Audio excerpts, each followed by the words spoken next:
Battery 40%. 네, 오늘 수업은 제가 녹화를 해서 올려둘 예정이고요. 잠깐만요.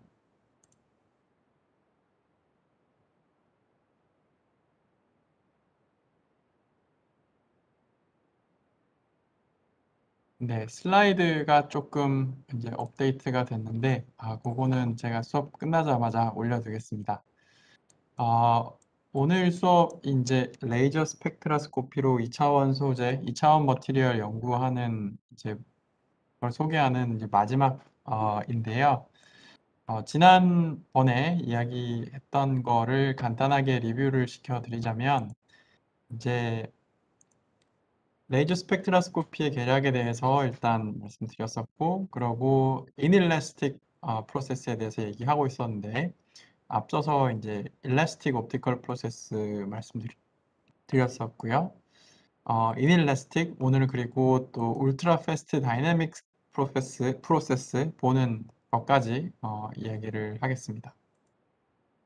이 이닐래스틱 프로세스는 이제 기본적으로 저희가 주로 많이 프로브하는 이제 프로세스는 루미네센스하고 라만 프로세스 이렇게 되고요.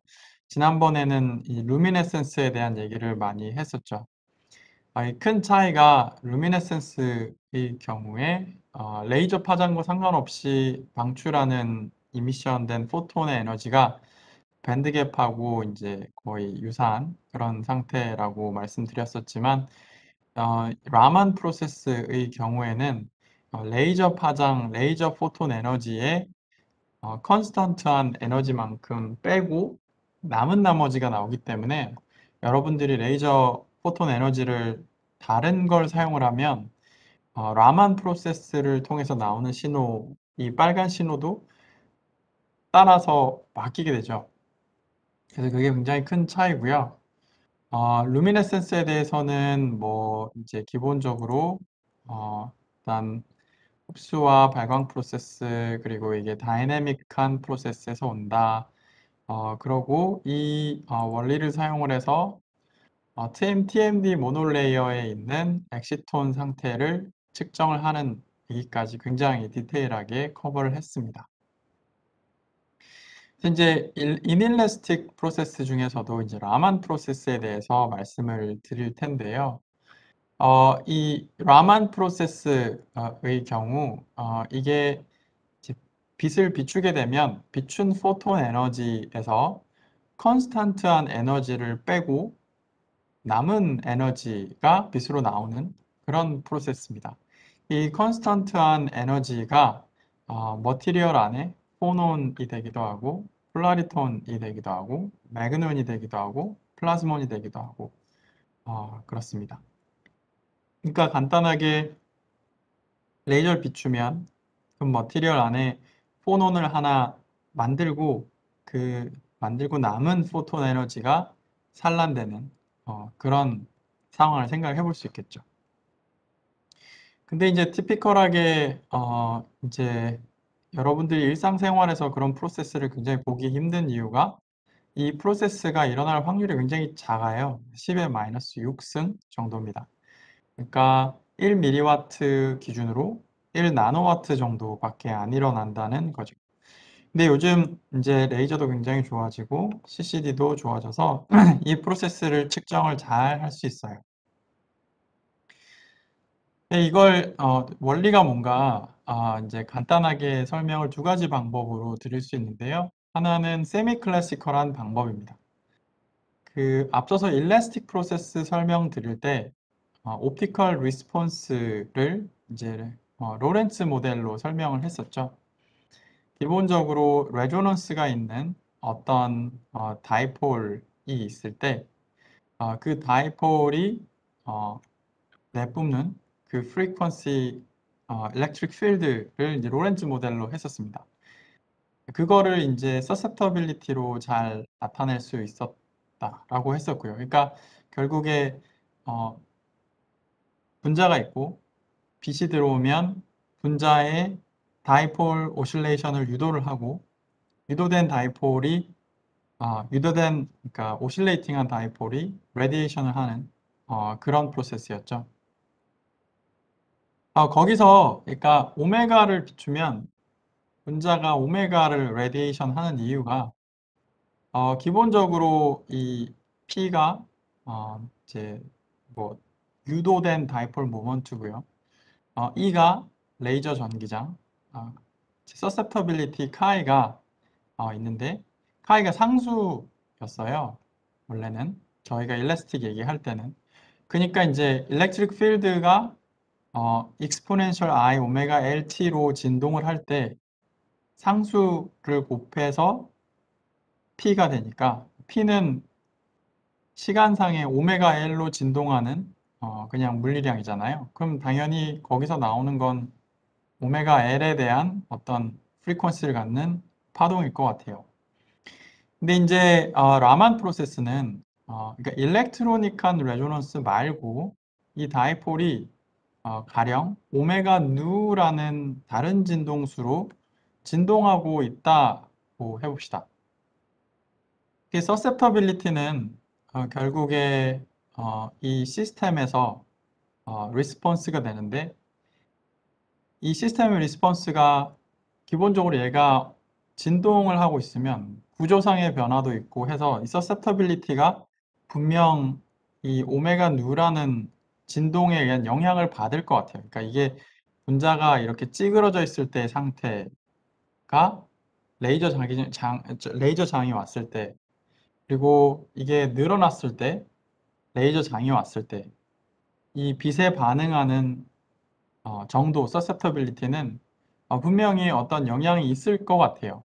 그래서 그거를 그냥 수학적으로 서셉터빌리티가 이 Q, 이 디스플레이스먼트에 어떻게 변하는지 그 경향성을 수학적으로 그냥 d 카이, dq 이 0만 아니면 그러면 Q라는 디스플레이스먼트로 진동을 하고 있을 때 서셉터빌리티가 시간에 따라 바뀌게 되겠죠.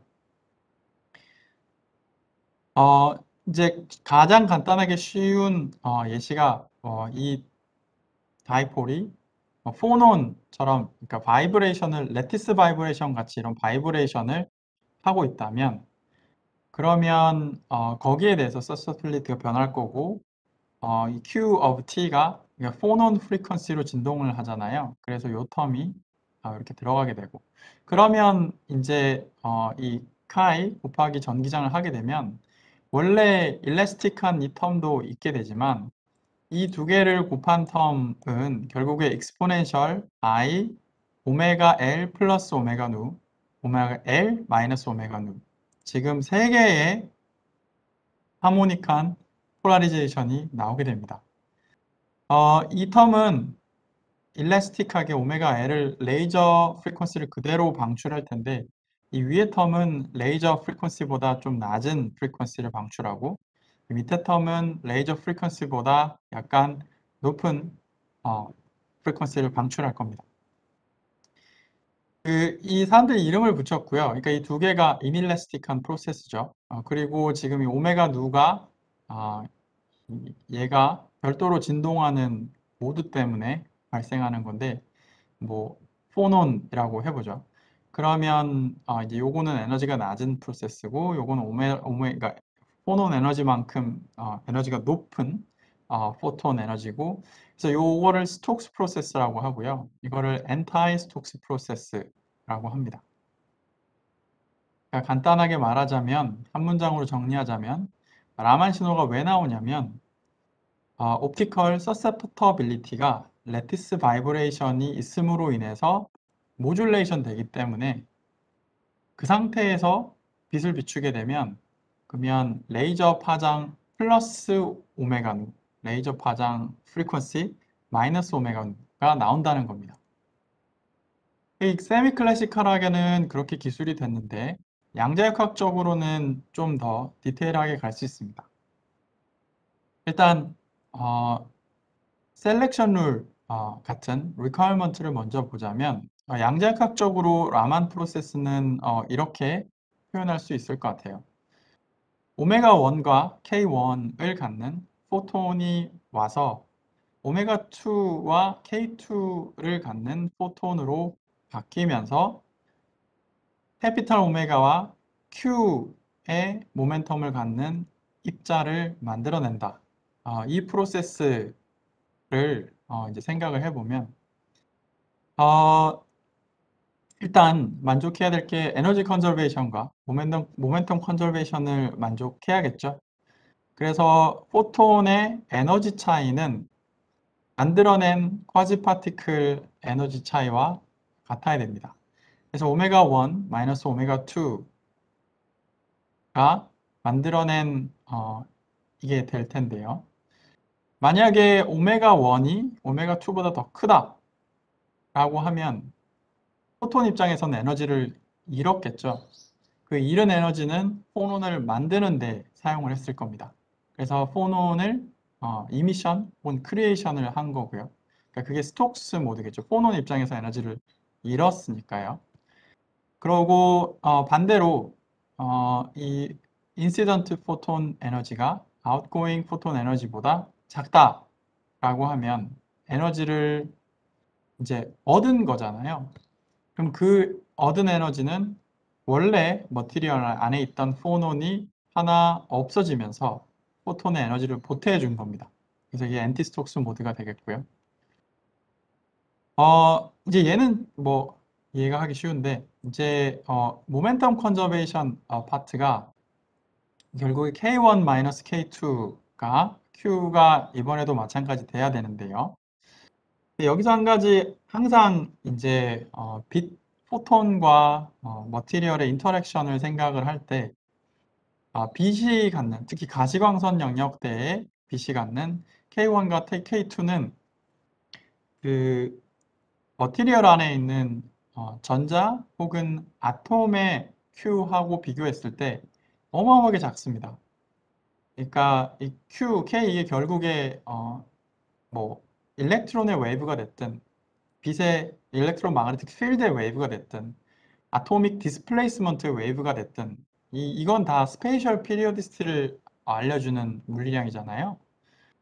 K1, K2는 빛의 모멘텀이다 보니까 1 오버 람다 대충 가시광선 파장이 0.5 마이크론 500 나노입니다.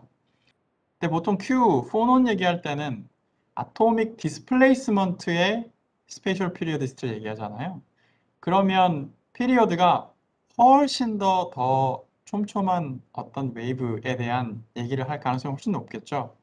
그러니까 유니셀 수준, 그러니까 뭐 0.5 나노미터가 뭐 가령 최소 유닛이 될 겁니다. 그러니까 거의 K1과 뭐 Q는 거의 1000배 차이가 나게 되고 K1-K2가 뭐 0이 아닐 텐데요.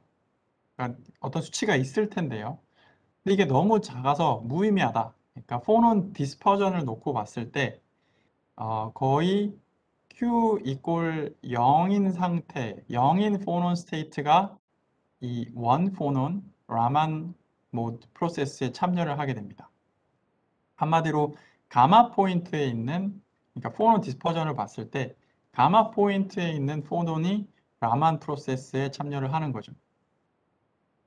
그게 원 포논 라만이고요. 그러니까 빛이 에너지를 잃고 모멘텀을 잃어버리고 포논을 한 개 만들어 놓는 케이스예요. 근데 이제 포논을 2개 만들어낼 수도 있어요. 3개 만들 수 있고 4개 만들 수도 있고 여러 개를 만들 수 있는데 근데 이게 투 포논 프로세스 같은 경우에 포논을 2개 만들었다. 그러면 이제 그 빛이 갖고 있는 포톤 에너지를 잃어버린 게 결국에 2개의 포논을 만들어내는데 필요한 에너지 혹은 뭐 거꾸로 머티리얼에 있는 2개의 포논을 없애면서 에너지를 보태준 그런 걸로 쉽게 이해할 수 있는데요. 모멘텀 컨저베이션은 조금 재밌어집니다. 아까 K1-K2가 아토믹 디스플레이스먼트의 웨이브 입장에서는 굉장히 작기 때문에 이 원 포논 라만 프로세스에 참여하는 포논은 포논 디스퍼전에서 가마 포인트 포논이라고 말씀드렸었는데요. 2개의 포논이 방출되는 상황이면 각각의 포논이 가마 포인트일 필요는 없어요. 이 두 개의 포논의 모멘텀이 정확하게 플러스 마이너스 이렇게 똑같이 매그니튜드는 똑같고 사인이 반대면 두 개 더하면 0이잖아요. 그렇기 때문에 더 이상 각각의 포논이 가마 포인트 포논일 필요가 없습니다. 그러니까 난 가마 포인트 포논이 돼 서로 완전히 방향이 반대인 그런 포논이면 괜찮은 거죠. 그러고 또 이제 이거는 일종의 셀렉션 룰 입장에서 그러니까 최소 요건에 대해 생각을 해봤는데요. 이러한 양자역학적인 이벤트가 얼마만큼의 확률로 발생하는지는 퍼터베이션 티어리로 설명을 할 수가 있습니다. 결국에 페르미 골든 룰 입장에서 전자가 이렇게 익사이트 되고 포논을 한 개 내어놓거나 흡수를 하고 그 후에 에너지에 해당하는 포톤을 방출하는 이 3스텝 프로세스의 양자역학적인 확률을 계산을 하려면 결국에 퍼터베이션 티어리를 사용을 하면 되는데요. 굉장히 간략하게 말씀드리자면 이니셜 스테이트가 기본적으로 여기 E 이꼴 제로가 되고요. 그러고 B는 이 인터미디엇 스테이트가 됩니다. 그러고 포논 하나를 내어놓고 다시 이 스테이트에서 이 이니셜 스테이트로 내려오는 그런 프로세스를 퍼터베이션 티어리를 이용을 해서 양자역학적으로 계산을 해내면 그러면 페르미 골든 룰을 사용을 해서 계산을 할 수 있겠죠. 그런데 여기서 굉장히 이제 당연히 각 프로세스가 엄청 중요해요. 근데 굉장히 중요한 프로세스가 이제 사실은 라만 프로세스는 이 지금 이 포톤 에너지에 해당하는 요 에너지에 실제 전자 상태가 없어도 발생을 할 수 있습니다. 왜냐하면 이미 사실은 저희가 굉장히 작은 확률로 일어나는 프로세스에 대해서 얘기를 하고 있기 때문에 여러분들 퍼터베이션 티어리 하면 그러면 가령 전자 상태가 여기 없어요. 여기 그라운드 스테이트고요. 익사이티드 스테이트가 이렇게 위에 있고 그러고 여러분 퍼터베이션 티어리 할 때 지금 이러한 매트릭스 엘레멘트들의 멀티플리케이션에 대해서 이 시스템, 전자 시스템에 있는 모든 가능한 스테이트들에 대해서 다 서메이션을 하잖아요. 그러니까 어마어마하게 큰 서메이션이 됩니다. 그러다 보니까 이 값이 최종적으로 사실은 작지만 난제로한 그런 매그니튜드를 갖는 경우가 많아요.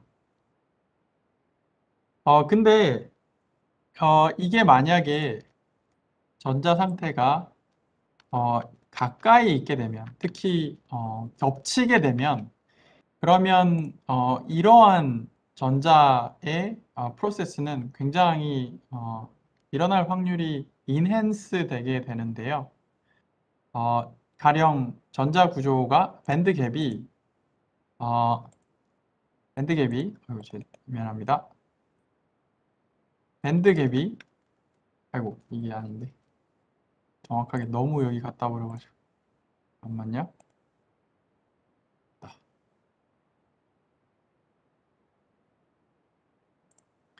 네, 이 excited state가 정확히 여기에 위치하거나 아니면 또 여기에 위치하면 퍼터베이션 티어리에서 기본적으로 지금 일어날 확률이 이 레조넌스 팩터가 붙게 돼요. 가령 지금 여기에 붙는 경우에는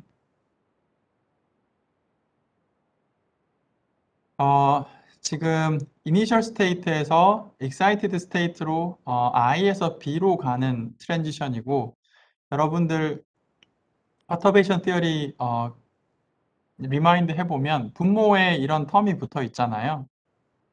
우리가 고려해주는 이니셜 스테이트와 익사이티드 스테이트의 에너지 차, 이 B가 있고요. 그리고 우리가 걸어주는 퍼터베이션의 에너지 수준, H바 오메가가 있습니다. 이 두 개가 매칭이 되면 그러면 양자역학적으로 이 퍼터베이션으로 인한 트랜지션이 굉장히 강해지죠. 또 이뿐만 아니라 만약에 에너지 레벨이 이 상태에 해당이 되면 그러면 여기서 내려올 때도 레조넌스가 있게 됩니다. 그게 그러니까 레이저 에너지 H바 오메가 포논 하나 내어놓고 나오는 에너지가 EB하고 같게 되면 그럼 이 내려오는 프로세스도 굉장히 인핸스가 됩니다. 그래서 이 두 조건에 의해서 라만 신호가 굉장히 강해질 수도 있고 작아질 수도 있어요. 만약에 이제 여러분들이 어떤 마법의 방법이 있어서 밴드갭을 굉장히 큰 상황부터 밴드갭이 굉장히 작은 상황까지 라만 스펙트럼을 찍어볼 수 있다고 해봅시다. 그러면 밴드갭이 굉장히 큰 상황에서 라만 신호가 굉장히 작아요. 그래서 제가 밴드갭을 점점 줄이면 라만 신호가 점점 세집니다. 왜냐하면 이 분모에 있는 이 텀이 점점 세지고 있거든요. 그러면서 이 정확히 일치할 때 맥시멈이 되고요. 그러고 약간 언더 디튜닝 되면 작아졌다가 다시 여기에 맞으면 이 텀 때문에 또 굉장히 커지게 돼요. 그러고 밴드갭이 엄청 더 작아지게 되면 그러면 이제 모든 레조넌스에 또 다 벗어나면서 신호가 줄어들겠죠. 그러니까 바텀 라인이 라만 인텐시티는 우리가 사용하는 레이저의 에너지가 실제 전자 구조의 트랜지션과 레조넌스를 할 수 있는 상황이 되면 라만 신호가 굉장히 강해집니다. 대표적으로 이게 이제 여러분들이 실제 실험에서 느낄 때가요. 뭐 가령 많이 쓰는 기판이 실리콘 옥사이드인데요. 실리콘 옥사이드, 그러니까 기판에서 2D 물질 없이 기판에서 그냥 라만 스펙트럼을 측정을 하면 그러면 그냥 실리콘 신호가 나와요. 위에 분명히 실리콘 옥사이드가 깔려 있는데도 그게 왜 그러냐면요.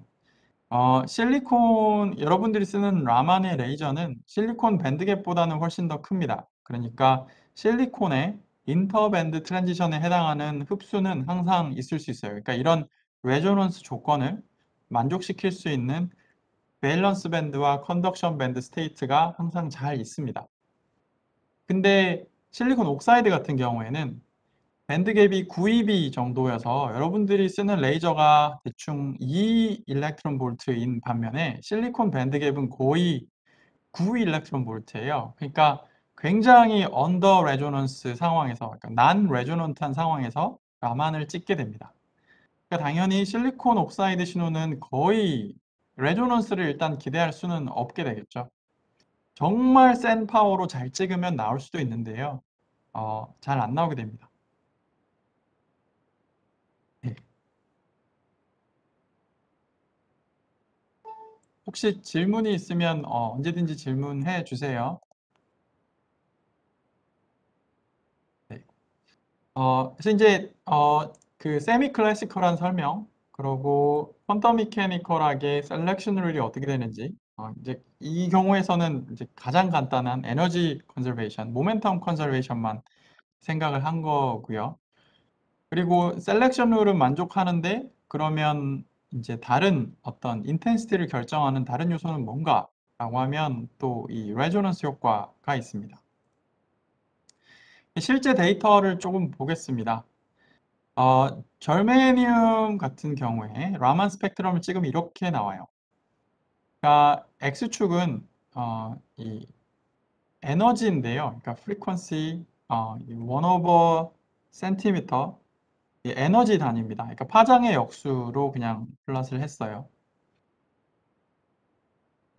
그리고 이게 뭐 100, 200, 300이 도대체 무슨 뭘 의미하느냐 라고 하면, 그러니까 레이저 에너지로부터 이 신호들이 떨어져서, 그러니까 스펙트럼 상의 레이저 에너지보다 낮은 에너지를 갖는 포톤 신호들이 샘플에서 나오는 걸 측정하는데, 사실 라만 스펙트럼은 저희가 결국에 이 레이저 기준으로 얼마나 에너지를 잃어버렸느냐 혹은 얼마나 에너지를 얻었느냐 관심이 있었기 때문에 이게 절대적인 포톤의 에너지는 별로 의미가 없어요.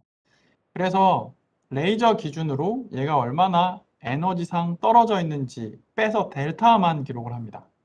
그러니까 델타만 기록이 된 거예요. 정말 간략하게 느낌을 주자면 1000, 이걸 웨이브 넘버라고 하거든요. 1000 인버스 센티미터가 정말 러프하게 100 밀리 일렉트론 볼트가 됩니다. 그러니까 100은 대충 10 밀리 일렉트론 볼트 정도 되겠죠. 이걸 이퀴밸런트하게 다 일렉트론 볼트로 다 바꿀 수 있어요. 절매음을 찍으면 이렇게 스펙트럼이 나오는데, 일단 굉장히 하나 샤프하고 센 신호가 하나 나옵니다. 원 포논 모드가 되고요. 나머지는 굉장히 브로드한 신호가 찍히는데 투 포논 모드라고 할 수 있습니다. 왜 그러냐면 아까 원 포논 모드는 굉장히 셀렉티드 된 포논 모드만 신호를 방출할 수 있다고 했었죠. 가마 포인트에 있는 딱 그 포논, 옵티컬 포논 모드 하나 혹은 몇 개가 방출이 돼서 굉장히 디스크릿한 라인이 나옵니다. 하지만 투 포논 모드 같은 경우에 이 셀렉션 룰을 만족할 수 있는 굉장히 다양한 포논, 두 개의 포논 조합들이 디스퍼전 상에 있거든요. 걔네들이 다 나오는 거예요. 그러다 보니까 어떤 디스크릿한 에너지가 나오는 게 아니라 굉장히 브로드하게 마치 덴시티 오브 스테이트처럼 이렇게 쭉 나오게 됩니다. 또 한 가지 여기서 좀 볼만한 것이 원 포논 모드는 신호가 굉장히 세죠. 투 포논 모드는 굉장히 약합니다. 그러니까 이제 원 포논 모드가 더 로우 오더 퀀텀 프로세스이기 때문에 당연히 신호가 세게 나올 것 같죠. 이런 방식으로 라만 스펙트라스코피를 이용을 해서 머티리얼에 굉장히 중요한 정보들을 많이 얻는데요. 일단 크게 봐서 이 바이브레이션 프리퀀시 모드를 통해서 머티리얼의 스트럭처를 알기도 하고요. 그리고 또 머티리얼의 이 라만 신호의 크기를 통해서 일렉트로닉 스트럭처에 대한 정보를 얻습니다. 이거는 그러니까 크리스탈 스트럭처에 대한 얘기고요. 이거는 일렉트로닉 스트럭처에 대한 얘기입니다. 일단 첫 번째에 대해서는 이제 크리스탈 스트럭처에 대한 얘기는 이제 가령 이런 상황을 생각을 해볼 수 있을 거예요. 그러니까 물론 그러니까 뭐 2D 물질을 처음 박리를 했고 이 구조가 어떻게 되는지는 스템이나 뭐 TM 최시영 교수님께서 수업하신 그런 툴을 이용해서 하면 가장 직접적입니다. 근데 많은 경우 그 TM, 스템 시료 샘플링이 굉장히 어려운 상황이 많고요. 라만을 찍으면 좀 훨씬 더 유연하게 실험을 할 수 있는데 라만으로 그럼 스트럭처를 어떻게 알지? DFT하고 협업을 해야 됩니다. 일단 그 머티리얼의 구조나 화학적인 조성이 알려지면 그러면 DFT로 굉장히 상당히 신뢰할 수 있는 정도로 포논 디스퍼전을 얻을 수 있어요. 가령 뭐 TMD가 뭐 이게 좋은 예는 아니네요. 그러니까 뭐 TMD가 있는데 MOS2, 뭐 WS2 각각의 포논의 뭐 에너지가 어떻게 되는지, 그러니까 몰리가 텅스텐으로 바뀌면 어떻게 되는지 그런 바이브레이션 프리퀀시의 에너지 변화는 DFT로 굉장히 계산 잘 할 수 있고 꽤 잘 맞아요. 그래서 이게 MOS2인가 WS2인가 알고 싶으면 라만을 찍어보면 라만 스펙트럼에 MOS2 바이브레이션 프리퀀시가 뜨네? 그러면 MOS2예요. WS 찍었는데 WS 되고요. 그러니까 Structural Chemical Identification이 그래서 되고요. 또 아이디어란 크리스탈에서 나오는 라만 스펙트럼이 있는데 디펙이 들어가게 되면 그 스펙트럼이 여러 가지 형태로 바뀌게 됩니다. 그러면 또 디펙에 대한 정보도 얻을 수 있고요. 스트레인을 걸면 포논 프리퀀시가 바뀔 수 있으니까 뭐 스트레인을 걸면 또 스트럭처에 대한 정보를 얻어낼 거라고 알 수 있고 또 페이스 체인지가 있으면 당연히 구조 자체가 바뀌니까 이제 스트럭처에 대한 정보를 얻게 되는 거겠죠. 그리고 또 아까 제가 이제 이 레조넌스 프로세스에 대해서 한참 말씀드렸는데 이게 결과적으로 레이저 파장 기준으로 전자구조가 어떻게 돼 있느냐에 따라서 인텐시티가 변하는 거잖아요.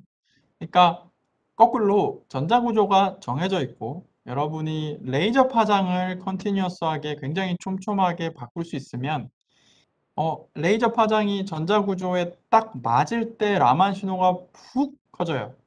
그리고 다시 안 맞을 때 라만 신호가 훅 작아지고요.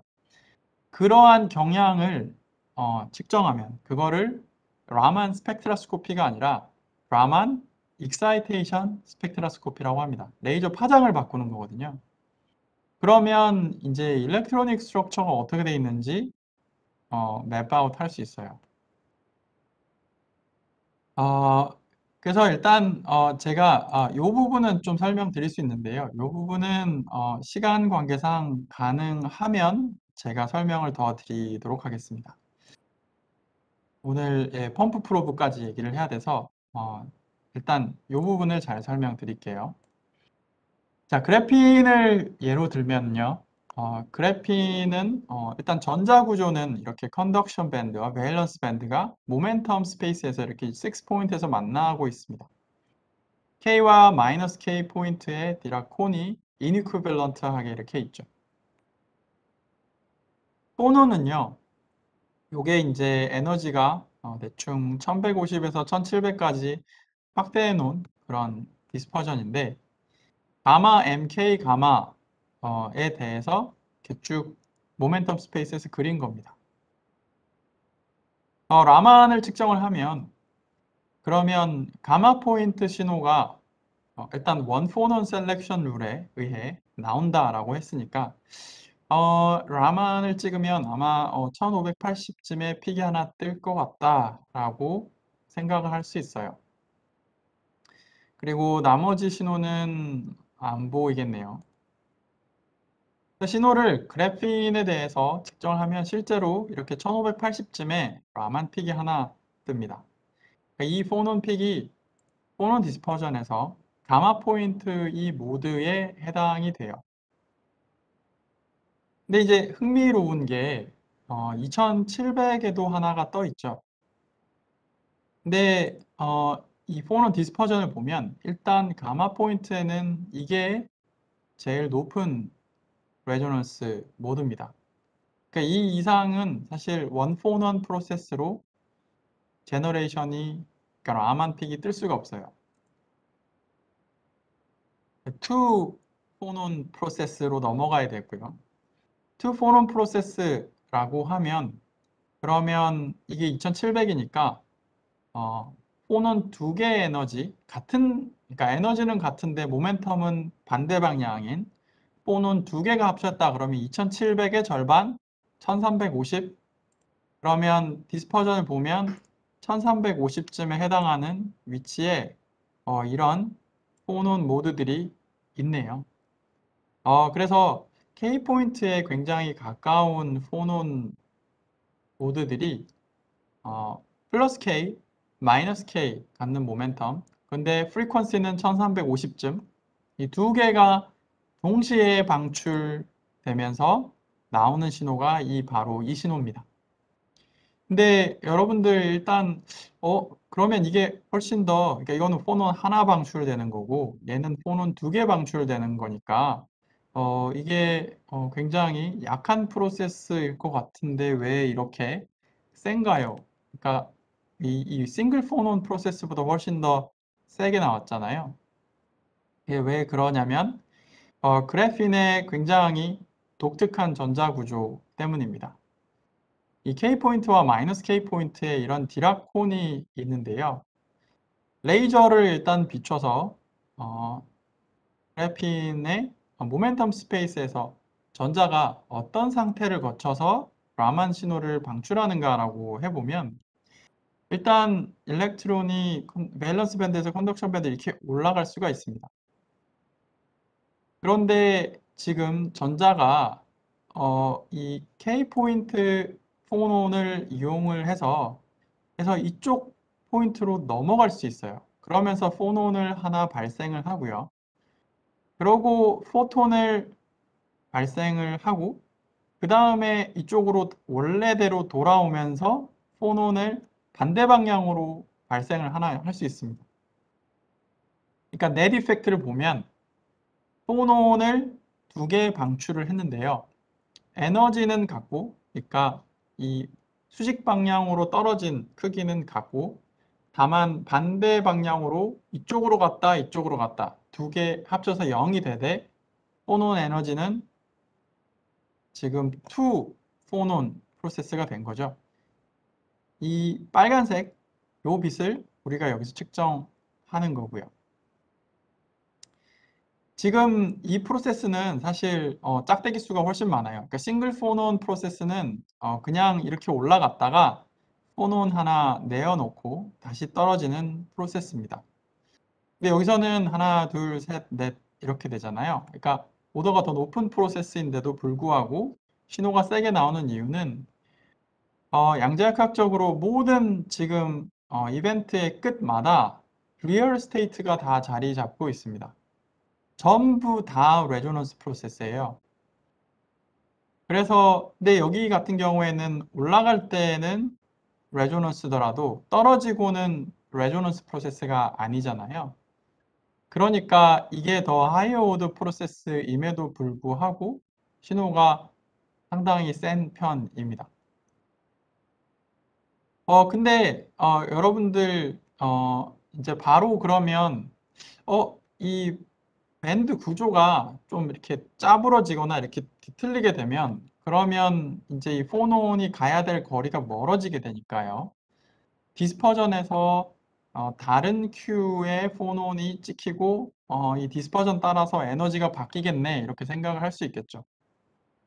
혹은 이 디라콘이 지금 한 개 있는 게 아니라 바이레이어 그래핀 같은 경우에 이 디라콘이 서로 위아래로 쌓이고 하이브리다이즈 하면 이제 밴드가 이제 4개가 생기잖아요. K에 4개 생기고 K 프라임에 4개 생기고 그러면 지금은 갈 수 있는 가지수가 이렇게 1개 정도 보이는데 훨씬 더 많은 가지수가 생기면서 이 픽이 하나가 있는 게 아니라 굉장히 다양해질 수 있는 상황이 생깁니다. 그게 바로 이건데요. 그래핀 같은 경우에 측정을 하게 되면 1580, 2700 이 두 픽이 찍히는데 그래파이트는 이 모드는 뭐 비슷하게 찍히는데요. 이 두 번째 이 모드는 상당히 쉐입이 더 브로드하고 많은 픽들이 이렇게 합쳐져서 하나의 뭉툭한 픽을 이루는 것처럼 보입니다. 모노레이어는 이걸 확대해 보면 이런 하나의 well-defined 픽을 갖는데요. 바이레이어는 보니까 이 픽이 여기 숄더에 하나 있는 것 같고요. 여기 하나 또 있는 것 같고 여기 있고 그리고 굉장히 이상하게 브로드하게 떨어져요. 그러니까 픽이 적어도 한 4개 정도는 있어 보이거든요. 5레이어는 이제 쉐입이 아예 그냥 어떤 픽이 굉장히 많은 형태가 합쳐진 것 같아 보입니다. 이게 왜 그러냐면 이게 지금 바이레이어 그래핀, 모노레이어는 지금 이렇게 밴드가 이렇게 있고요. 그리고 투 폰온을 낼 수 있는 프로세스가 굉장히 한정적이에요. 이렇게 트래블을 이렇게 레조넌트하게 해서 돌아오는 그 프로세스가 굉장히 한정적인데 바이레이어는 지금 밴드가 그래핀 하나 더 쌓이면서 K포인트에 이렇게 밴드가 컨덕션 밴드 2개, 밸런스 밴드 2개, K 프라임 포인트에 마찬가지로 컨덕션 밴드 2개, 밸런스 밴드 2개 이렇게 쌓이잖아요. 그러면 레이저 에너지를 비추면 이 밑에 밸런스에서 위의 컨덕션, 또 밑에 밸런스에서 밑에 컨덕션, 위의 밸런스에서 밑에 컨덕션. 지금 여기만 하더라도 4개의 조합이 나오게 돼요. 그러니까 원래는 하나밖에 없었거든요. 그러면서 전자가 갈 수 있는 트래젝토리가 레조넌트하게 룹을 만들 수 있는, 그러니까 포논 2개 내어놓고 레조넌트하게 돌면 라만을 굉장히 잘 낼 수 있는 경로가 되는 건데 굉장히 다양하게 많아지게 돼요. 그러다 보니까 바일레이어 2D 픽이 이런 식으로 여러 개의 픽이 생기게 되고요. 5레이어는 더 복잡해지겠죠. 밴드가 여기 지금 10개 있고 여기 10개 있다는 거니까요. 이제 굉장히 많은 픽들이 다 합쳐져서 이렇게 정말 브로드, 그래파이트는 뭐 아예 그냥 어떤 밴드가 형성이 됩니다. 이게 사실은 굉장히 중요한 역할을 했습니다. 초기 그래핀 연구에서 이 두 픽의 차이는 정말 그 그래핀의 전자 구조를 갖느냐 아니면 바이레이어의 그래핀의 이런 일렉트로닉 페어를 갖느냐 그거에 따라 결정이 됐거든요. 그러니까 이렇게 싱글 픽이 나온다라는 건 모노레이어 그래핀에서만 가능한 얘기입니다. 바이레이어에서는 싱글 픽이 나올 수가 없어요.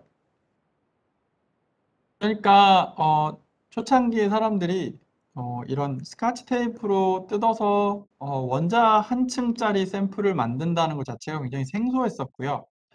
당연히 드는 의문이 내가 만든 샘플이 모노레이어 그래핀이 맞나? 아닌가? 라고 해서 보통 생각하기 쉬운 게 그러면 AFM 하면 되지 라고 생각할 수 있는데요. AFM이 사실은 이게 그래핀이 0.3 나노 정도 두께인데 AFM이 웬간히 사실은 잘 하지 않는 이상 이게 그 특정 세팅이나 아니면 뭐 기판 상태에 따라서 이 그래핀 단차가 0.3 나노로 안 나와요. 그러니까 그래핀인데도 불구하고 단차가 뭐 1나노 이렇게 나오기도 하고요. 1나노면 그게 진짜 1나노면 사실은 트라이레이어라는 얘기잖아요. 그래서 사람들이 굉장히 혼란스러워했는데 TM으로 측정하면 당연히 좋죠. 근데 TM 측정 한번 하고 나면 그 시료는 이제 디바이스로는 못 쓰니까요. 이게 굉장히 딜레마였는데 근데 이제 이 그래핀의 라만 스펙트럼을 측정할 수 있게 됨으로써 모노레이어는 이런 픽을 갖는 신호가 모노레이어구나 라고 해서 이 모노레이어를 굉장히 잘 라만으로 확실하게 찾을 수 있게 되었습니다. 네. 라마는 제가 일단 이거는 이게 이제 레조넌트 라만 프로세스를 얘기한 건데요. 일단 요거는 넘어가도록 할게요. 혹시 질문 있나요? 그 그래핀 네. 라만 설명해 주셨을 때요. 네. 그 네. 에피텍슈얼 그래핀 같은 경우에는 이제 백그라운드를 빼면은 저렇게 2D 픽이 선명하게 보이나요?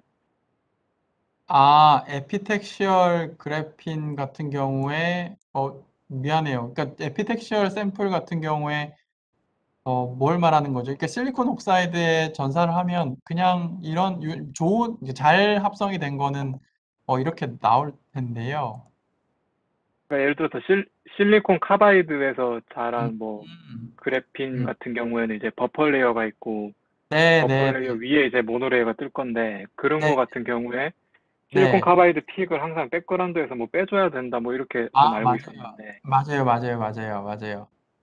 네. 하면 그럼 질문은 뭐죠? 일단 무슨 말 하는지는 알겠어요. 네. 그래서 질문은 뭐였죠? 그러니까 저런 2D 픽을 가지고 이게 이제 한 층이다 두 층이다 이제 구별을 하고 싶으면 네. 이제 실리콘 카바이드 배어한 거에서 찍은 거를 이렇게 빼준 다음에 2D 픽의 뭐 이렇게 모양을 봐서 이게 뭐 모노레이어다 바이레이어다 이렇게 판단을 해야 되는 게 맞나요? 네, 그게 일단 한 가지 접근 방법으로 들리는데요. 네, 일단 제가 실리콘 카바이드에 이제 올라와 있는 그래핀을 다이렉트하게 캐릭터라이저 하는 건 사실은 제가 잘 알지 못합니다. 일단 전사를 해서 떼어내면 뭐 알겠는데, 그러니까 일단은 그 방법이 한 가지 방법인데요. 근데 한 가지 걱정되는 부분은 실리콘 카바이드의 그 버퍼 레이어로 있는 카본이 그 얼마나 라만시도 호모지니어스한지 모르겠어요. 그러니까 레퍼런스로 찍는 모든 이제 포지션이 다 똑같이 나와야 그 서브트랙션, 백그라운드 서브트랙션이 의미가 있을 텐데 달라지면 어려울 수 있어서요. 그래서 아마 실리콘 카바이드에서 어떻게 하는지 왠지 잘 정리가 돼 있을 것 같긴 한데 잘 모르겠네요. 아, 네, 알겠습니다. 제가 한번 찾아보겠습니다. 예, 감사합니다. 네. 네, 네. 다른 질문 있나요? 좋은 질문이었습니다.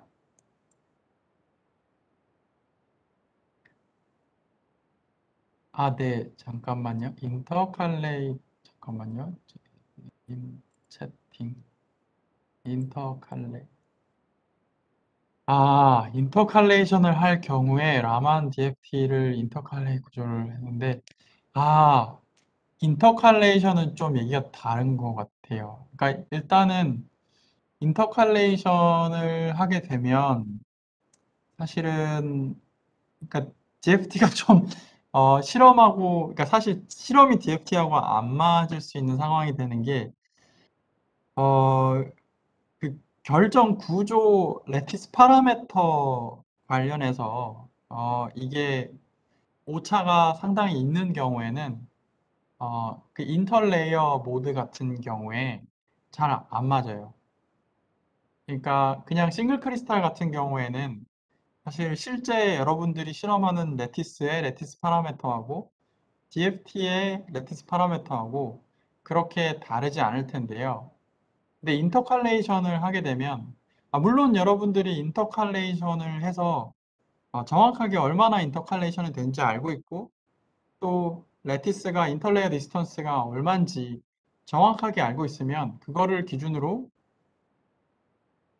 DFT 하시는 분들한테 제공을 해서 이제 답을 얻을 수 있을 텐데요.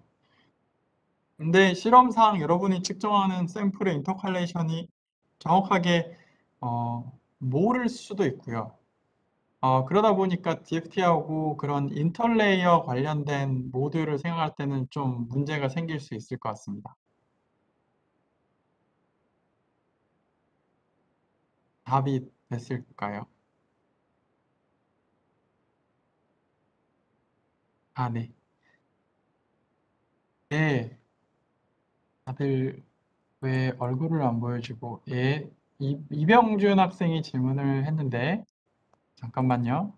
제가 슬라이드 하도 많이 비슷한 걸 띄워놔서 51번, 잠깐만요.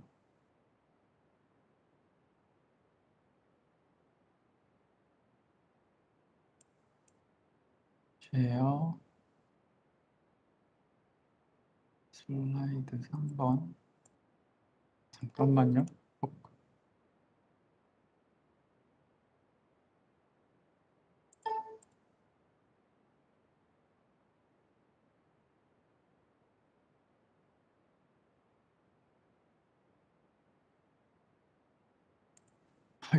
제가 버벅이고 있네요. 잠깐만요. 이거 어디 갔지? 또 닫아버리겠다. 됐다.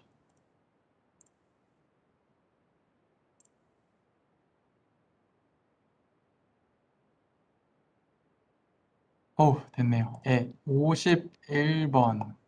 네, 51번 슬라이드에서, 잠깐만요. 메시지가 어디 갔지? 52번 슬라이드요. 잠깐만요. 52번 슬라이드. 52번 슬라이드에서, 오른쪽 밑에 두 개의 디라콘, K포인트 마이너스 K포인트 디라콘에서 레조넌트, 그쵸? 위로만 가는 것이 아니라, 오른쪽 또는 왼쪽, 네, 움직이죠. 그게 포논이 하는 역할이고요. 네, 맞습니다. 전자가 네, 맞아요. 네, 이병준 학생 네, 제가 이야기한 거와 같습니다.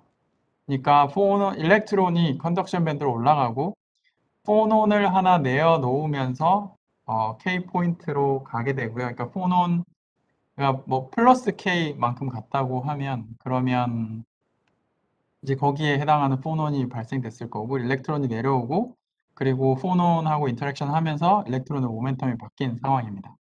맞습니다. 네. 네, 다른 질문 있을까요?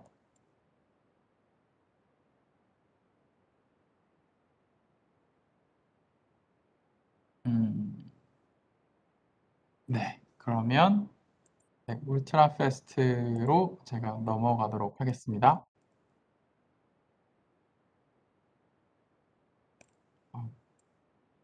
슬라이드가 많아서 헷갈리네요.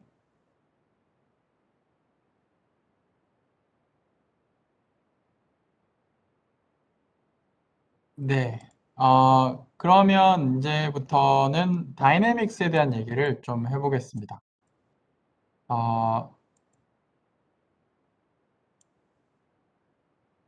네, 그러니까 레이저 스펙트라스코피로 지금까지 그러니까 그 어떤 밴드 구조 자체를 어, 흡수 프로세스로, 일라스틱한 프로세스로도 측정할 수 있었고, 그리고 루미네센스를 통해서 또 어떤 밴드 에지 그리고 어떤 쿼지 파티클의 다이내믹한 특성을 측정할 수 있었고, 그리고 라만을 통해서 레티스 바이브레이션 같은 걸 측정할 수 있었다고 했는데요.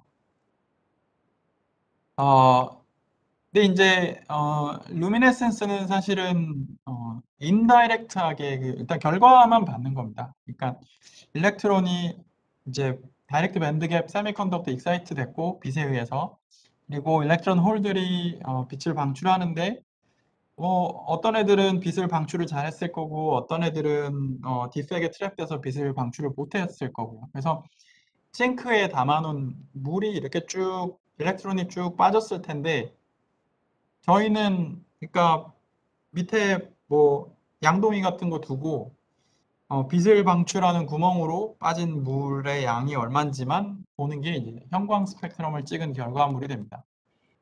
근데 이제 그게 아니라 사실은 저희는 난이클리브리움 한 상태를 만약에 다이렉트하게 보고 싶다라고 하면 그러면 이제 레이저로 할 수 있는 게 울트라 패스트 스펙트라스코피 테크닉이 됩니다.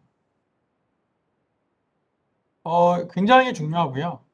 이 왜 울트라 패스트 다이내믹스를 봐야 되느냐라고 하면 사실은 거의 모든 생명현상 다 다이내믹하죠. 물리 현상도 우리가 소자 같은 걸 생각하고 그라운드 스테이트를 당연히 이해하는 게 사실은 많은 물리 문제의 핵심이지만 일단 그라운드 상태를 이해하고 나면 이거를 소자로 이용하려고 그러면 항상 뭐를 에너지를 가하든지 뭐를 인가하잖아요. 그러면 변할 텐데 그게 어떻게 변하는지는 항상 다이내믹한 문제가 되죠. 그래서 모든 현상을 이용해 먹으려고 하면 다이내믹하고 또 다이내믹한 현상에서만 또 일어나는 어떤 흥미로운 부분들이 또 있습니다. 그래서 그라운드 스테이트를 측정을 잘 하는 거하고 별도로 익사이티드 스테이트를 어떻게 난이클리브리엄하게 변화하는지 이해하는 것도 굉장히 중요한 물리 문제예요. 그래서 그러니까 이제 기본적인 예시가 이렇죠. 루미네센스 같은 경우에 정말 중요했습니다. 근데 이제 형광뿐만이 아니고요. 이 다이내믹스는 당연히 2D 물질 더 넘어서 이제 솔리드 뭐에서 굉장히 많은 것들이 릴렉세이션을 합니다. 열을 가하면 온도가 떨어질 거고요. 열을 가한 다음에 이제 그 열원을 끄면 그렇죠. 그리고 여러분이 망치로 땅 때리면 이제 포논이 그러니까 어쿠스틱한 웨이브가 이제 만들어질 거고 그 웨이브가 이렇게 웅웅 하면서 이제 머티리얼을 계속 진동시키다가 잦아들 거예요. 물론 보통은 때리는 순간 뭐 1초도 안 돼서 진동이 다 잦아들죠. 그리고 페이즈도 우리가 어떤 자극을 가했을 때 페이즈가 바뀌었다가 자극이 없어진 상황에서 언젠가는 그 페이즈가 다시 돌아오는 그런 리버서블한 프로세스가 있을 텐데 그 페이즈의 다이내믹스도 있을 거고요. 그리고 캐리어가 컨덕션 밴드로 올라가고 떨어지는 그런 다이내믹스도 있을 거고 스핀도 이렇게 얼라인을 해놓으면 그 얼라인 됐던 게 또 풀어지는 그런 다이내믹스가 있을 수 있을 텐데 이 모든 현상들을 잘 측정하는 게 굉장히 중요할 것 같죠. 이제 어떻게 측정하느냐가 이슈고요. 이제 한 가지 여러분들이 근데 사실 요즘은 핸드폰으로 사진을 대부분 찍어서 이런 막 DSLR 전문가 카메라 뭐 이런 거 잘 모르실 거예요.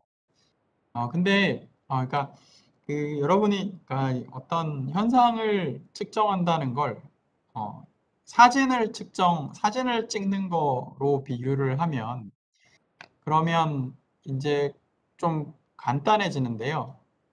그러니까 이게 1800년대 말에는 그 영국에는 사람들이 그러니까 되게 그 병마에 관심이 많았대요. 근데 이제 말이 워낙 빠르게 달리고 이게 뭐 빨리 달리는 다 말을 좋아하는데 사람들이. 근데 보다 보니까 이제 질문이 드는 거죠. 말이 뛸 때 다리가 적어도 하나는 땅에 붙어 있는 건지 아니면 모든 다리가 땅에서 다 떨어지는 그런 시점이 있는 건지 궁금했습니다. 근데 이제 말이 너무 빨리 달리니까 이거를 볼 수 있는 방법이 이제 되게 없었는데 어떤 사람이 이거를 제안을 한 거예요. 말을 어두운 터널에 달리게 하자. 근데 이 터널에 순간적으로 플래시를 터트려요. 그러면 그리고 카메라를 계속 노출을 하더라도 이게 카메라는 빛을 기록하는 거기 때문에 어두운 상황에서는 아무것도 기록이 안 되고 플래시가 터진 그 순간에만 그 모습이 카메라에 기록되고 플래시가 꺼지는 순간 그 모습은 카메라에 더 이상 기록되지 않습니다. 이 원리에 따르면 플래시가 짧으면 짧을수록 그러니까 섬광이 굉장히 짧을수록 그 짧은 길이에 따라서 더 빠른 현상을 측정할 수가 있겠죠. 그래서 그때 이제 전기적인 신호를 이용을 해서 이 말의 다리가 움직이는 건 잘 잡아낼 수 있어요. 그러니까 플래시를 터트리고 찍고 터트리고 찍고 터트리고 찍고 이렇게 순차적으로 카메라 필름을 바꿔가면서 이렇게 쭉 찍어 보니까 이런 말 다리 모습이 나왔고 다 떠 있는 상황이 있네요. 그죠? 근데 이제 당연히 이런 그 플래시 개념은 알겠는데 이 머티리얼 내부에 온도나 아톰이 움직이는데 뭐 아니면 전자가 막 이렇게 움직이는 상황을 이렇게 나이브하게 찍을 수는 없겠죠. 이런 플래시로 일단 빛으로 찍을 수 있는 이 카메라의 이제 플래시는 대충 밀리초 단위인데요. 실제 전자 이것만 하더라도 지금 이 일렉트론이 일단 컨덕션 밴드 엣지로 모이는 그 현상만 하더라도 밀리초보다 훨씬 빨라요. 피코초니까 거의 10의 9승배 빠른 거죠. 얘는 10의 11승배고요. 그러니까 이런 이제 플래시로는 당연히 못 보고요. 굉장히 빠른 플래시가 필요해요. 그게 이제 fem토초 레이저고요. 이런 하이 사파이어 레이저가 대표적인 fem토초 레이저의 예시입니다. 뭐냐면요. 여러분 레이저의 원리는 제가 앞서서 설명을 드렸을 겁니다. 이 레이저가 개인 미디엄이 있고요. 그러니까 파퓰레이션 인버전을 유지하는 그런 개인 미디엄이 있죠. 그리고 그게 그 개인 미디엄이 이제 포톤을 계속 잘 카피할 수 있도록 캐비티를 둬야 돼요. 그 캐비티 안에 개인 미디엄이 있는데 여러분이 보통 단색광 레이저라고 하면 그러면 이 레이저 포인트에서 나오는 레이저는 이런 CW 레이저고 그리고 프리퀀시가 하나입니다. 모노크로매틱한 레이저예요. 그 말은 즉 사실은 여러분 페브리퍼로 캐비티에 대해서 아마 배웠을 텐데요. 페브리퍼로 캐비티가 이제 어떤 거울 두 개가 주어졌을 때 이 거울에 길이 L이 있을 때 파장의 정수배가 이 거울 L의 2배에 해당하는 모든 정수에 대해서 이 캐비티에 레조넌스가 있는 거잖아요. 그죠? 페브리퍼로 캐비티인데 그러니까 인프린시플 하게는 사실은 개인 미디엄을 안에 넣고 그러고 페브리퍼로 캐비티를 두게 되면 이 파퓰레이션 인버전 된 포톤 카피 되는 게 캐비티 모드 굉장히 많아요. 정수배니까 뭐 엄청 많아서 캐비티 모드 프로파일 곱하기 개인 스펙트럼에 해당하는 굉장히 많은 수의 캐비티 모드들이 레이징이 돼서 나오게 됩니다. CW 레이저는 사실은 개인만 있는 게 아니고요.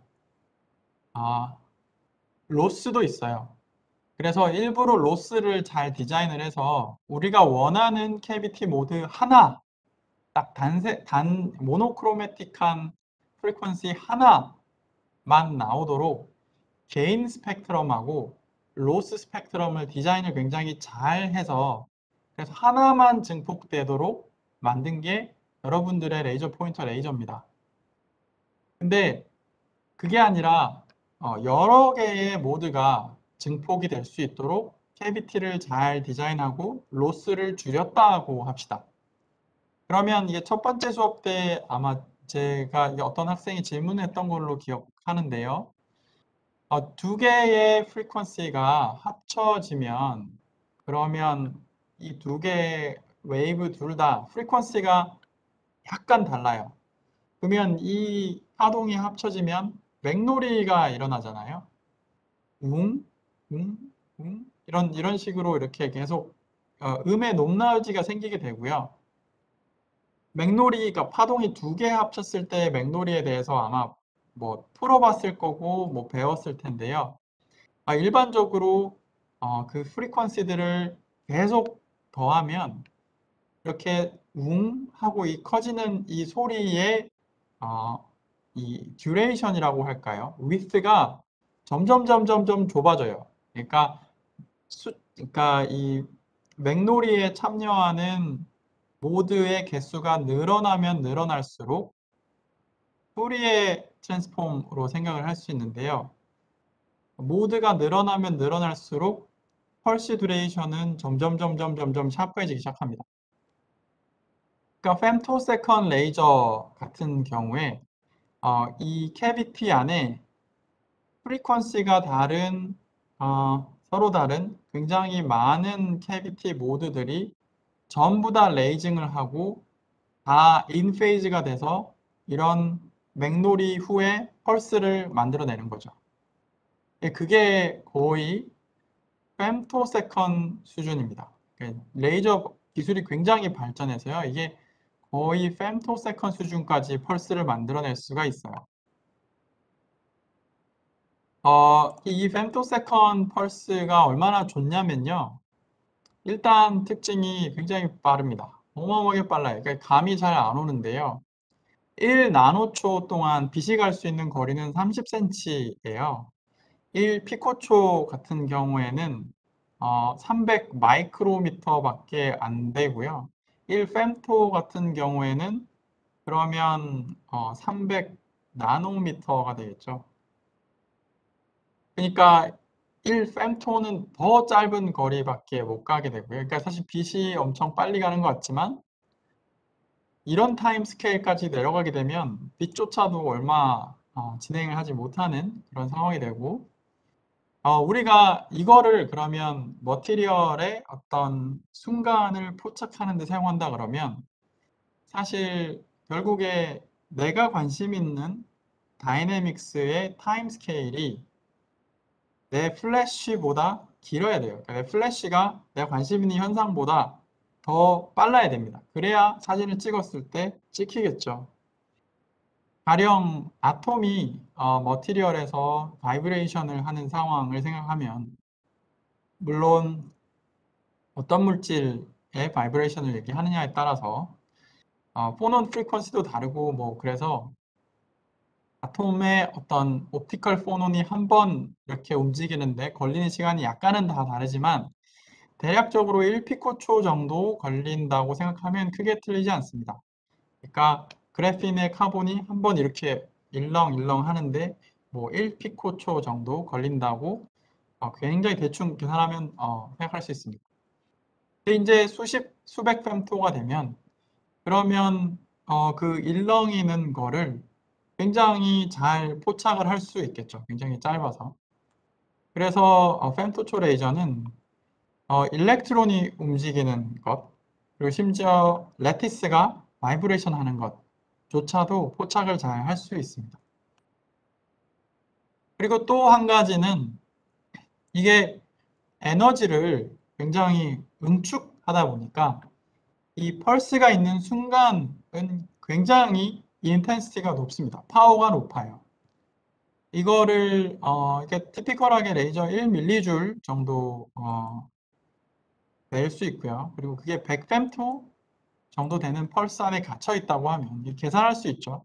에너지, 시간 나누면 파워 나올 텐데요. 이게 대충 그러니까 이게 뭐 굉장히 특별한 레이저가 아니고요. 저희 실험실에도 있는 레이저예요. 이게 거의 10기가와트까지 갑니다.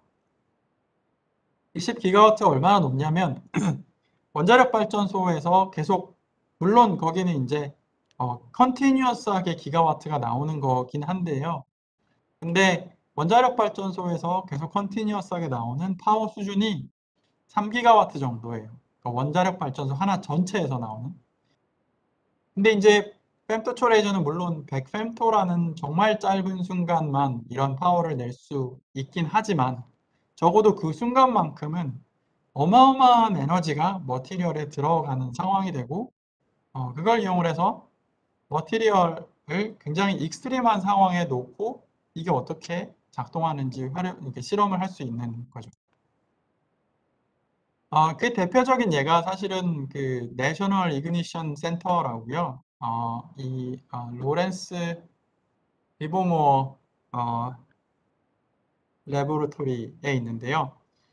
이게 정말 그 물질을 굉장히 고온까지 올릴 수가 있어서 핵 융합, 핵 발전 같은 그런 현상을 레이저로 시뮬레이션을 할 수가 있습니다. 지금 제 최고 같은 경우에 500테라와트까지 만들 수 있다고 하네요. 그러니까 원자력 발전소가 3기가와트, 1기가와트면 500테라면 거의 50만 배네요. 네. 그러니까 레이저로 훨씬 더 원자력 발전소보다 높은 파워로 갈 수가 있어요. 그래서 사실 저희가 이제 레이저를 3년 전에 살 때, 그러니까 그래서 하이파워 레이저를 샀는데, 그래서 미국에 이제 저희 실험실에서는 핵 관련 실험을 하지 않겠습니다라는 서약서를 써야 됐었어요. 그러니까 그 정도로 사실 fem토초 레이저 굉장히 이제 흥미로운 실험 툴이고요. 그러고 이 하이 픽 파워를 이용을 해서 그러니까 샘플 뭐 뚫고 뭐 핵융합불 이런 것까지 안 가더라도 레이저 파워를 적당히 좀 줄이면 머티리얼을 통과하면 이제 일라스틱한 프로세스, 인일라스틱을 넘어서서 난리니어한 프로세스가 발생하기 시작합니다. 그러니까 포톤 하나가 이제 그냥 샘플에 그러니까 레이저 파워 굉장히 작을 때는 그냥 포톤이 그냥 머티리얼이 흡수되든지 산란되든지 뭐 라만을 약하게 내고 이런 정도가 되는데 인텐스 너무 세기 시작하면 그러면 머티리얼이 이 포톤을 합쳐서 2오메가를 방출을 막 하기 시작해요. 3오메가, 4오메가 이런 하이어 프리퀀시 포톤들을 방출하기 시작하고요. 세컨 하모닉 제너레이션, 그러니까 1064라는 파장의 빛이 들어가면 절반인 파장, 에너지가 2배, 포톤을 머티리얼이 합쳐버립니다.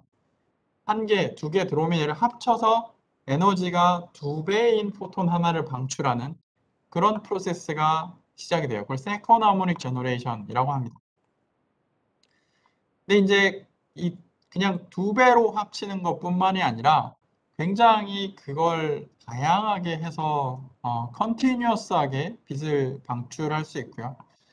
이게 제가 일래스틱 프로세스 설명할 때 보여드렸던 이 슈퍼 컨티뉴엄 레이저의 원리가 됩니다.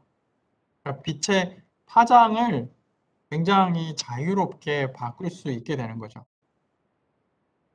그래서 그게 가능하면 사실은 그 레이저 파장을 저희가 원하는 현상에 맞게 바꾸고 그리고 그걸 이용을 해서 연구를 하면 훨씬 더 효과적인 실험이 가능하게 됩니다.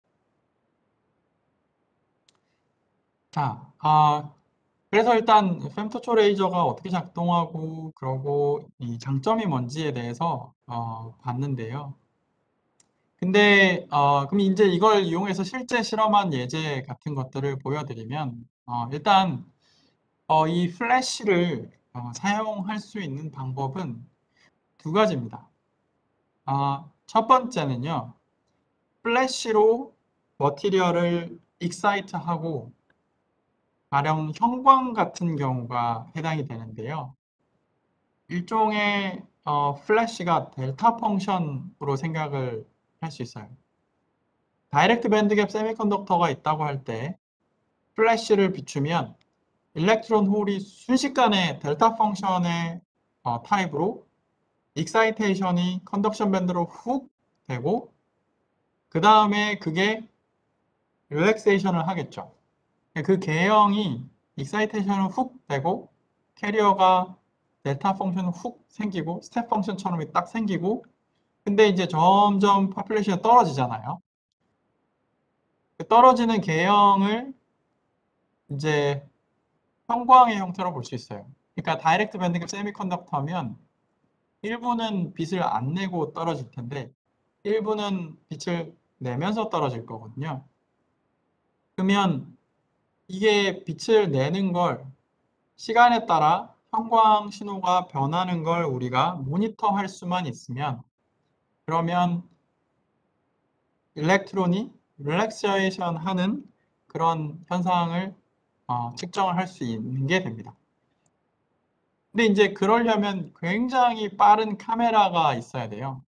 근데 이제 카메라가 이제 뭐 다이렉트 밴드갭 세미컨덕터의 뭐 한 나노초 정도 되는 거는 그나마 볼 수가 있는데 근데 뭐 피코초 정도 되면 사실은 카메라가 빨리 쫓아가질 못합니다.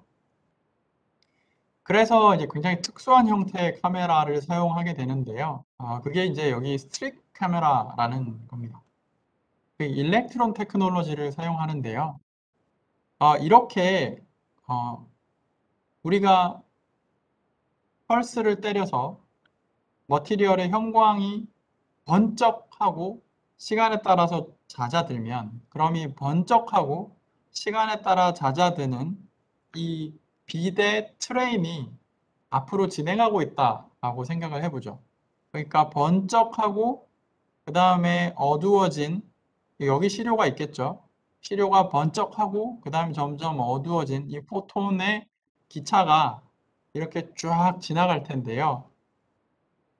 이거를 지금 포토 캐소드에 때려요. 그러면 이 포톤 트레인이 일렉트론 트레인으로 바뀌게 됩니다. 근데 이걸 왜 하냐면요. 이 일렉트론 트레인은 굉장히 좋은 게 여기에 전기장을 걸면 그러면 지금 이 전기장을 그리고 얘를 기본적으로 시간에 따라 변화시키면 그러면 얘 이제 각각의 이 포톤들이 일렉트론으로 변화됐던 이 일렉트론이 이게 지금 일렉트릭 필드가 시간에 따라 바뀌기 때문에 얘가 이쪽 방향으로 속도를 얻는데 근데 시간에 따라서 속도를 얻은 게 달라서 이 스크린에 떨어질 때 서로 다른 위치에 떨어지게 됩니다.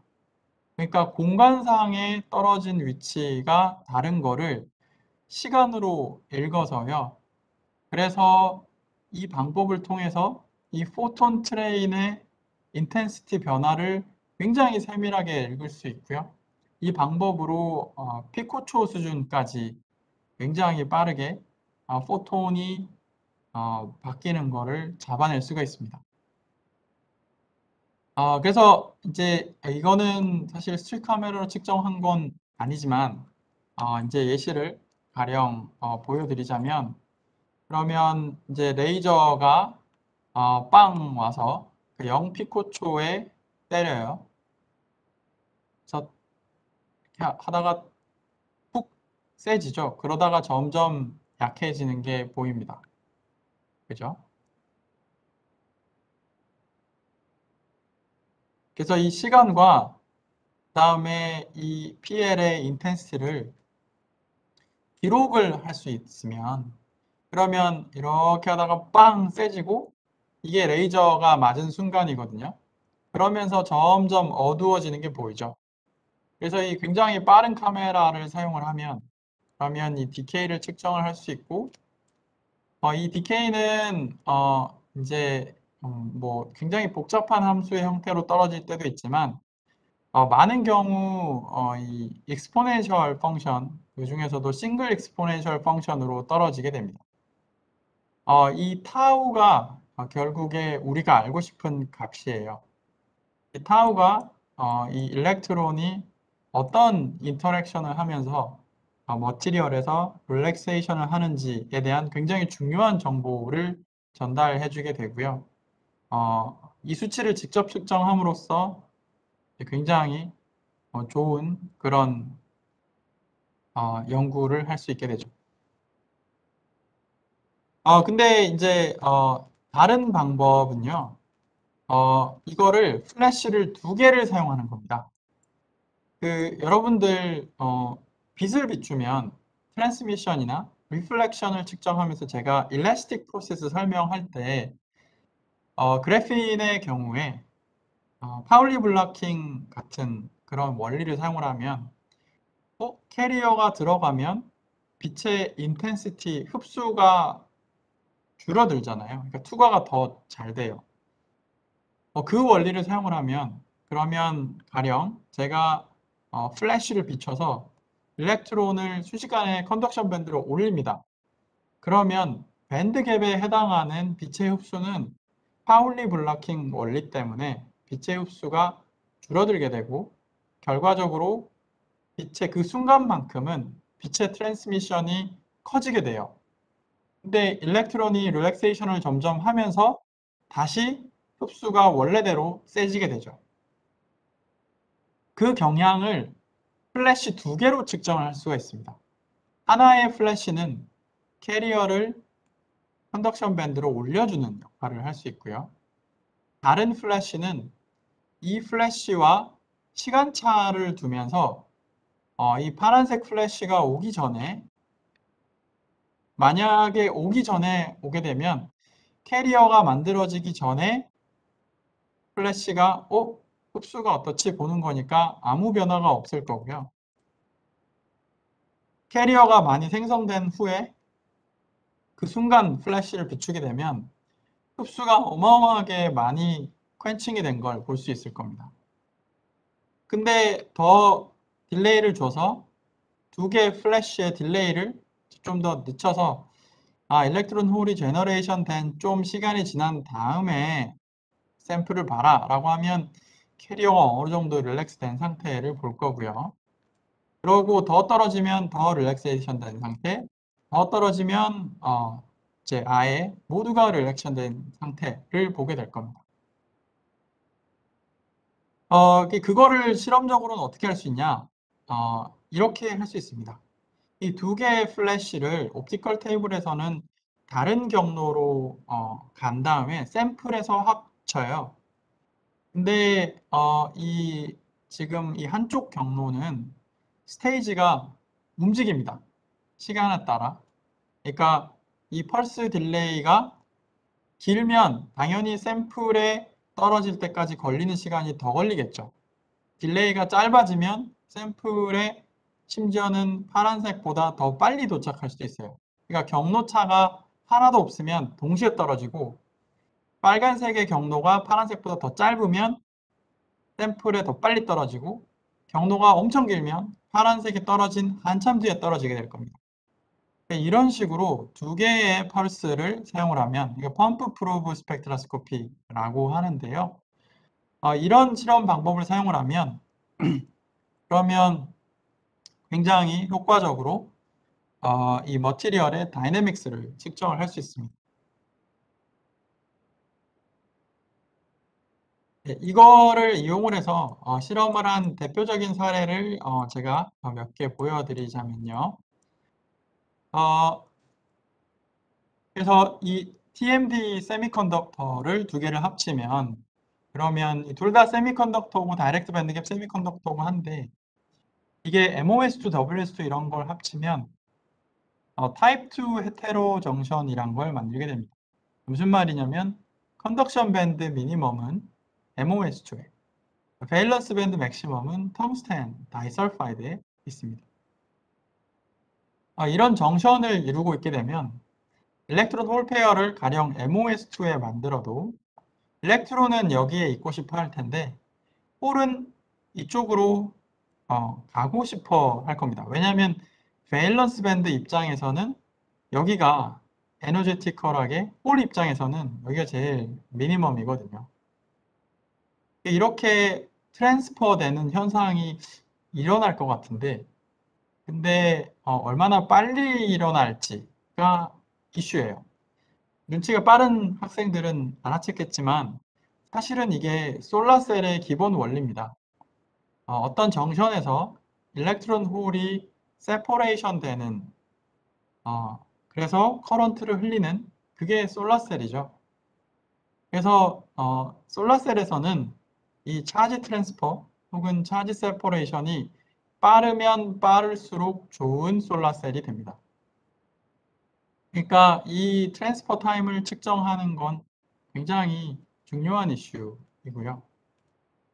그래서 이거를 측정할 수 있어요. 자, MOS2, WS2를 헤테로 정션을 만들고 그러고 펌프 프로브를 하면요.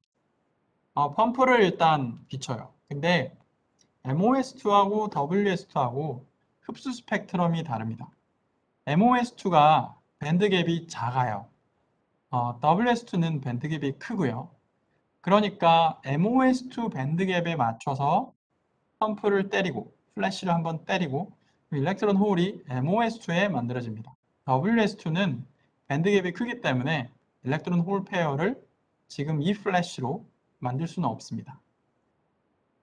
그러면 홀이 WS2로 넘어갈 테고요. 넘어간다면 그러면 이 홀은 이 밴드갭에 해당하는 트랜지션의 파울리 블라킹 효과 때문에 흡수도가 떨어지게 됩니다. 그래서 이 옵티컬 트랜지션에 대해서 흡수도가 변했나? 라고 펄스를 때리면 거기에 맞는 에너지로 펄스를 때리면 그러면 얘가 트랜스퍼 되는지 안 되는지를 잡아낼 수 있는 거예요. 그래서 실험을 해보면 트랜스퍼가 돼요. 그러니까 요게 지금 프로브거든요. 그러니까 0 피코세컨드에 MOS2의 일렉트론 홀 페어를 쫙 만들어줍니다. 근데 지금 요 신호는 WS2 밴드갭의 흡수 스펙트럼의 변화를 보는 거거든요. 근데 분명히 MOS2의 일렉트론 홀을 만들어줬는데 WS2의 신호가 변하는 거예요. 근데 변화를 그래서 시간에 따라서 정리를 하면 그러면 얼마나 빨리 이 신호가 발생하는지를 측정하면 차지 트랜스퍼 타임을 측정을 할 수 있게 되는 거고요. 그 차지 트랜스퍼 타임이 실험 결과에 따르면 50 femtosecond 정도가 됩니다. 굉장히 빠른 프로세스입니다. 그리고 이걸 좀 더 확대하면 심지어 커런트를 측정을 공간상에 할 수 있어요. 그러니까 물론 차지 트랜스퍼도 일종의 커런트를 측정한다라고 생각을 할 수도 있습니다. 한 레이어에서 다른 레이어로 가는 커런트를 측정한 거죠. 근데 그냥 한 개의 어떤 치료가 있고 공간상에 내가 일렉트론들을 이렇게 굉장히 포커스해서 내려놓으면 그게 디퓨전이 될 텐데요. 그 디퓨전된 커런트를 실시간으로 볼 수 있나? 라는 질문을 해볼 수 있습니다. 할 수 있는데요. 펌프 프로브를 어떤 식으로 하냐면 시간상으로만 저희가 딜레이를 줬었는데 그게 아니라 공간상으로도 펌프와 프로브의 오버랩을 변화시킬 수 있어요. 그러면 펌프로 여기를 때리고 그리고 프로브로 여기를 때리는데 시간을 딜레이를 주면 만약에 펌프에서 디퓨전 돼서 프로브까지 어떤 캐리어가 디퓨전이 실제로 된다면 그러면 그 캐리어가 프로브에 영향을 주겠죠. 근데 이제 그거를 델타 X를 바꿔가면서 찍으면 그러면 시공간에서 캐리어가 어떻게 에볼루션을 하는지 측정을 할 수 있습니다. 다른 말로 트랜스포트 실험을 굉장히 빠른 타임 스케일로 할 수 있게 돼요. 그래서 실제로 그 실험을 한 게 이 데이터고요. X축은 타임 딜레이, Y축은 펌프 프로브 오버랩이고요. 타임 제로, 그러니까 펌프가 딱 때리자마자 프로브를 이렇게 델타 X를 바꿔가면서 잠깐만요. 뭐 질문이 있네요. 네, 제가 질문을 이제 봤는데요. 타입 2 차지 트랜스퍼 토탈 양이 일드에 영향을 미치는 거 아닌가요? 질문이 지금 완전히 끝난 건 아닌 것 같네요. 레이트는 다이내믹스 메커니즘을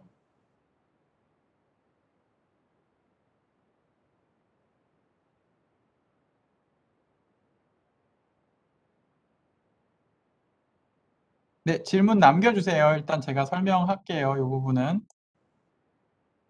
네. 그래서 이렇게 델타 X에 따라서 움직이면서 살펴보면 그러면 이제 디퓨전된 커런트를 볼 수 있게 되고요. 그러니까 타임 제로에서는 이렇게 캐리어 분포가 이렇게 이제 레이저 프로파일을 따라서 이렇게 예쁘게 잘 있는데 400 나노초가 지나서 이제 이미징을 해보면 그러면 이렇게 퍼져서 캐리어가 분포 있는 걸 볼 수 있죠. 이거를 실제로 이렇게 쭉 돌려볼 수 있어요. 네. 네. 그래서 일단 간단하게 펌프 프로브에 대해서도 확인을 해봤는데요. 그러니까 비슷한 원리로 사실은 굉장히 다양한 실험을 할 수 있고요. 뭐 타임 리졸브드 뭐 알패스도 할 수 있고 타임 리졸브드 엑스레이 디프렉션도 할 수 있고 이 펌프 프로브 원리는 다 똑같아요. 캐리어를 만들고 혹은 스트럭처 다이내믹스를 유도를 하고 스트럭처를 바꾸고 그 다음에 스트럭처가 시간에 따라 어떻게 변하는지 엑스레이 펄스를 쓰든지 아니면 굉장히 하이 에너지 포톤을 써서 포토 이미션을 유도를 하든지 그런 원리를 통해서 다이내믹스를 측정할 수 있습니다.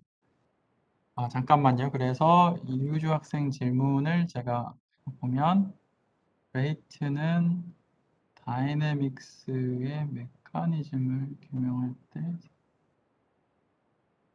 사용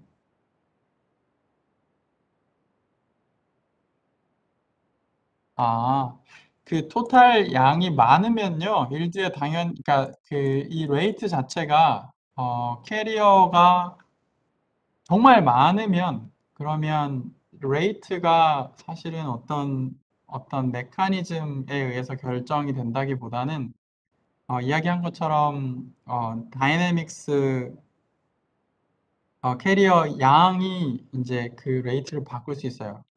그게 왜 그런 거냐면요. 결국에 차지 트랜스퍼 프로세스는 한 스테이트에서 다른 스테이트로 넘어가는 상황인데요. 그 넘어가는 상황이 결국에 에너제티컬하게 그쪽이 더 낮아서 그런 거잖아요.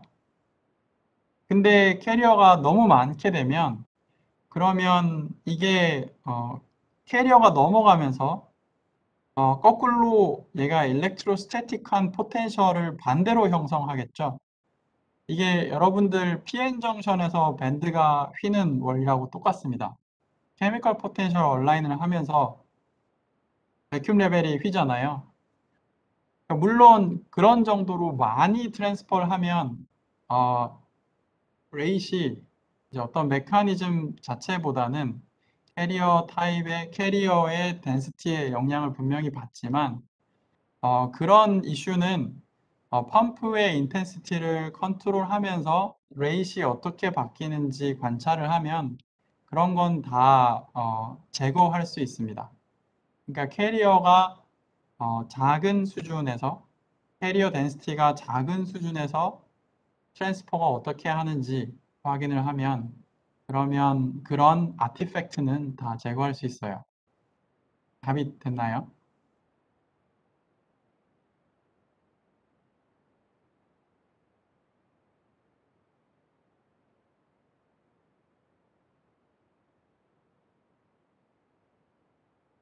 어, 일단은 네, 이우주 학생 답이 됐나요?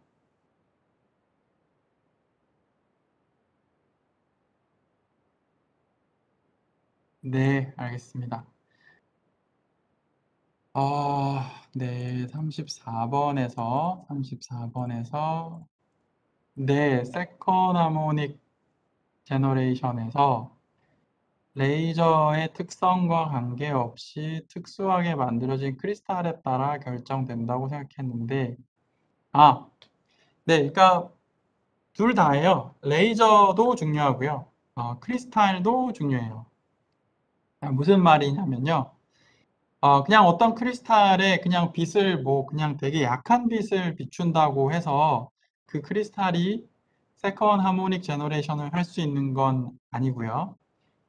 일반적으로 전기장의 세기가 커야만 세컨 오더 옵티컬 프로세스를 발진을 할 수 있습니다. 일단 레이저의 인텐시티가 커야 돼요. 그래서 펄스 레이저가 필요한 겁니다. 근데 주어진 펄스 레이저의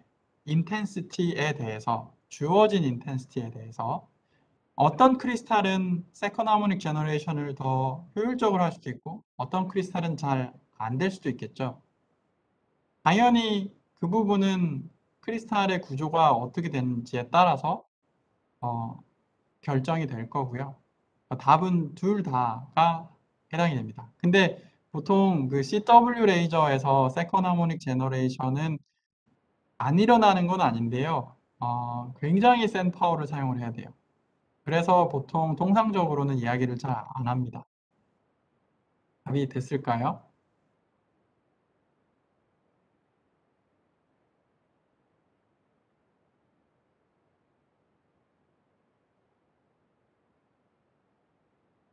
레이저에 따라서 크리스탈도 달라지게. 그게 무슨 말일까요?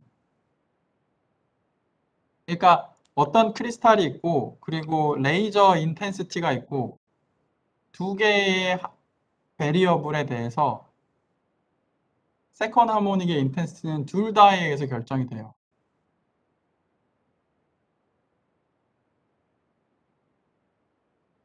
네, 크리스탈이 아무리 세컨 오더 서셉터빌리티가 높아도 레이저 인텐시티가 약하면 세컨 오더 프로세스를 드라이브를 못 하잖아요.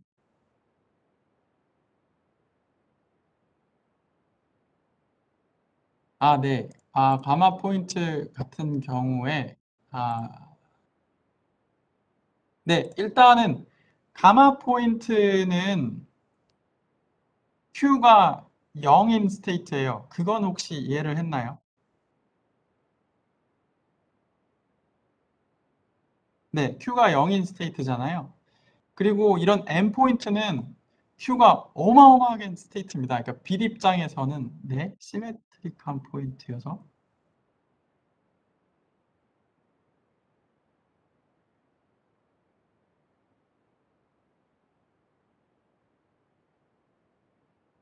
아니요, 제가 그런 얘기는 아니고요. 훨씬 더 간단한 얘기입니다. 이게 결국에 포톤이 오메가1, K1의 포톤이 오메가2, K2의 포톤으로 바뀌었을 때 에너지 차와 모멘텀 차가 포논의 에너지와 포논의 모멘텀으로 전달되는 거잖아요. 그러면 에너지 차는 사실 간단한 얘기고요. 모멘텀 차가 K1, K2가 가령 레이저면 뭐 532 나노미터라고 하면 K1이 2파이 오버 532 나노미터잖아요. K2가 뭐 방향이 좀 다르면 그러면 그래봐야 오더 오브 매그니튜드가 2파이 532 오버 532 나노미터보다 작아요. 그게 어퍼 리밋이에요. 그러니까 이 Q는 굉장히 모멘텀 스페이스에서 생각을 하면 Q가 어마어마하게 작은 스테이트만 익사이트를 할 수 있습니다. M 같은 경우에 지금 0.6이면 A0가 그래핀이 제가 레티스 파라미터 기억이 안 나는데 0.3나노라고 만약에 하면 그러면 2파이 오버 A0가 0.3나노잖아요. 근데 지금 델타 K는 2파이 오버 0.3 마이크로미터예요. 1000배입니다. 그러니까 원포넌 프로세스로 익사이트 할 수 있는 거는 이 모멘텀 스페이스에서 1000분의 1 정도 되는 0에서 1000분의 1 정도 되는 레인지만 라만 프로세스로 익사이트 할 수 있는 상태가 됩니다.